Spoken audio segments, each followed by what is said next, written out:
Hello everybody and welcome to the Code School. If you are preparing for your next interview, I'm sure you must be practicing your data structures and algorithms. But hang on, are you practicing it the right way?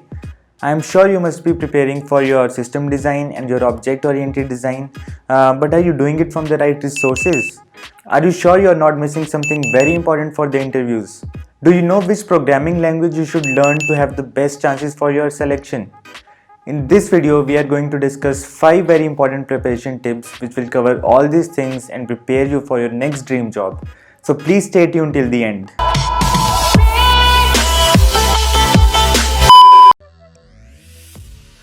You will have to talk about your past projects in the interview, and let's be honest, as human beings, we tend to forget things we haven't touched upon in a while. Same is the case with the code that we write and the projects that we do. Doesn't matter how important the project was or how much time you spent on it, after 6 months or maybe 1 year, you are not going to remember every minute detail about it. Or maybe you did something really cool in your last to last company which you want to talk about in your next interview, but you are not going to remember every architectural detail about it. So to avoid this, you should keep documenting every major project that you do somewhere in your personal system.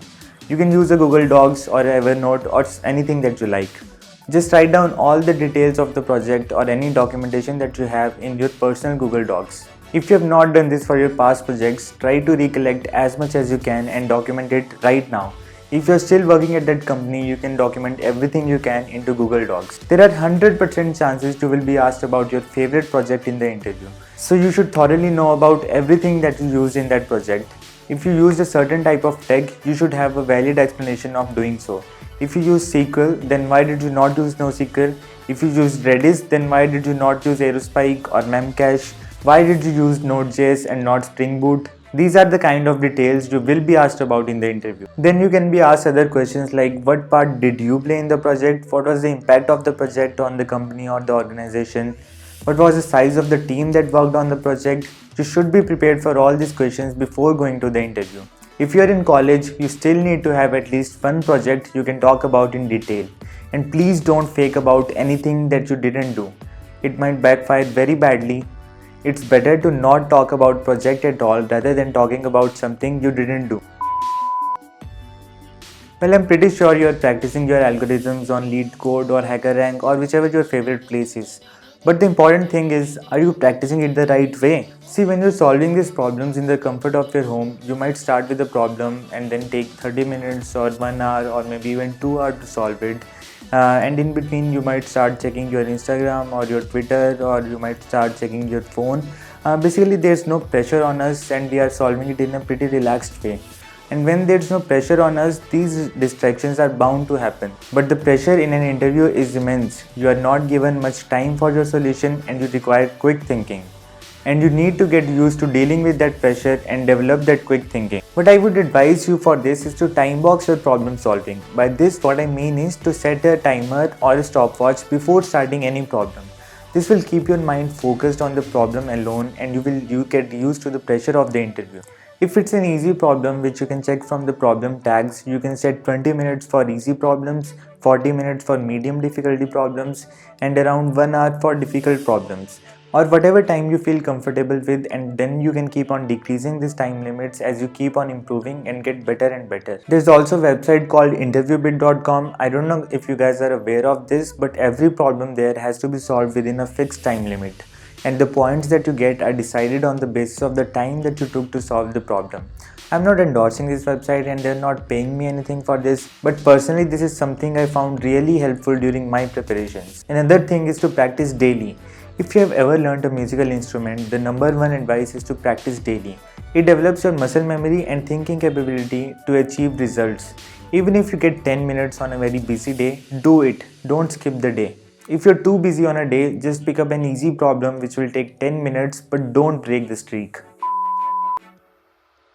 If you are not aware of what are behavioral questions, so these are some questions which mostly the hiring manager will ask you to judge if you are the right fit for the company, and do you have the right motivation to work for the company, and do you have the curiosity to learn new stuff and grow, and such other things. So these are questions like, what was your biggest accomplishment in your previous company? Have you ever missed a deadline and how did you deal with it?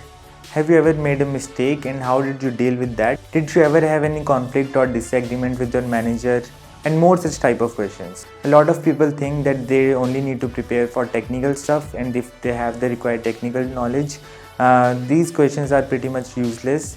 But let me tell you, this is not the case. A lot of companies value these questions as much as they value your technical knowledge. Doesn't matter how good you are at your algorithms or system design, no company is going to hire you if you go and say, yes, I had a disagreement with my manager, but I didn't listen to him because he's an idiot and I don't listen to anyone but myself. This kind of attitude is not going to get you anywhere. And don't assume that you can think all the answers to these questions on the spot during the interview. This is not going to happen and you need to go prepared for this. What I would advise you for this is to Google Amazon Leadership Principles and click on the first link that pops up.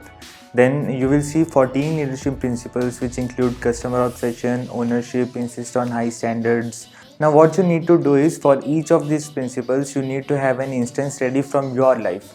Like one instance where you showed great customer obsession, one instance where you insisted on highest standards, one instance where you displayed great ownership. Similarly for all the other principles as well. You need to have at least one example prepared for all of these. If you prepare for these 14 principles, almost all questions for all companies will be covered in these.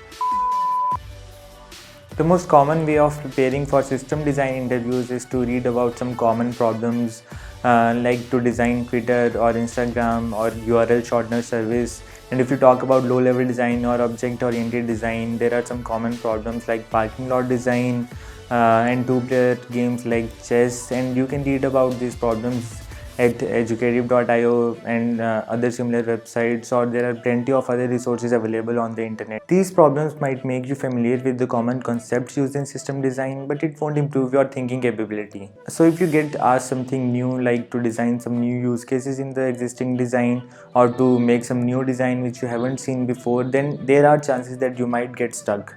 To prepare for this, you need to practice your thinking capability as much as you can. One amazing and less explored tool for this, which people normally ignore but I've always found it very helpful, is LeetCode Discuss section. Here you can check out questions that other people have been asked in their interviews, and then without looking at the comments, think of how you will approach that problem in a real life interview. Then it's always better to start writing down everything that you will say in an interview environment on a paper. After you are done with your approach, then go to the comments and see how other people are doing this, and then compare your solutions, and I'm sure you will learn a lot of new things. Same thing goes for low-level design or object-oriented design, and there's a separate section for object-oriented design as well. Another thing I want to discuss about system design is that I've seen a lot of people who know a lot of things about the problem, but it's difficult for them to put it into words in a meaningful way so that the interviewer can understand what he's trying to say. To improve on this, you can follow this excellent template which I found on Reddit. I'm not sure who created this, but this is actually very helpful. I will post the link of the template in the description below. This lists down the order in which you need to drive your discussion in the interview and how much time you need to spend on every section. Please go through this, it's really amazing. Does the choice of programming language matter? Well, it's very subjective to the company you are interviewing for. Some companies, including majority of the startups, do care about if you are proficient in the programming language they are using for their projects. But most big companies do not care about this. There are mainly two types of problems for which you might have to write code in an interview. First is algorithm problems and second is object-oriented design part. So for algorithm problems, you can use any language you want, but for object-oriented design part, you need to be proficient in at least one object-oriented language, be it Java or C++, Ruby, Python, that does not matter. And you need to be well versed with object-oriented principles. Some companies even have a dedicated round for this.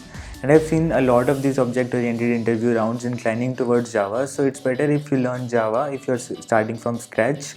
Otherwise, any other object-oriented language would work. If you're interviewing for a startup, there are high chances you will be asked questions on the language that they are using there. You can get to know which language they use by talking to someone from the company on LinkedIn, or you can use StackShare to check which language they are using and then be prepared for it.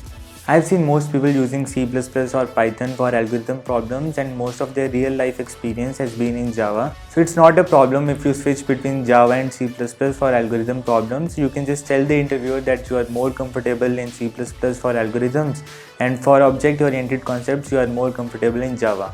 So just to sum it up, you need to be good in one language which you use for algorithm problems, and you need one language for object-oriented principles and low-level system design round. So these were the 5 interview preparation tips which I hope will help you in your preparation. If you find this video helpful, please hit the like button below, and for more such videos hit the subscribe button. If you have any query or any doubt, feel free to ask it in the comment section. Until next time, goodbye and keep practicing.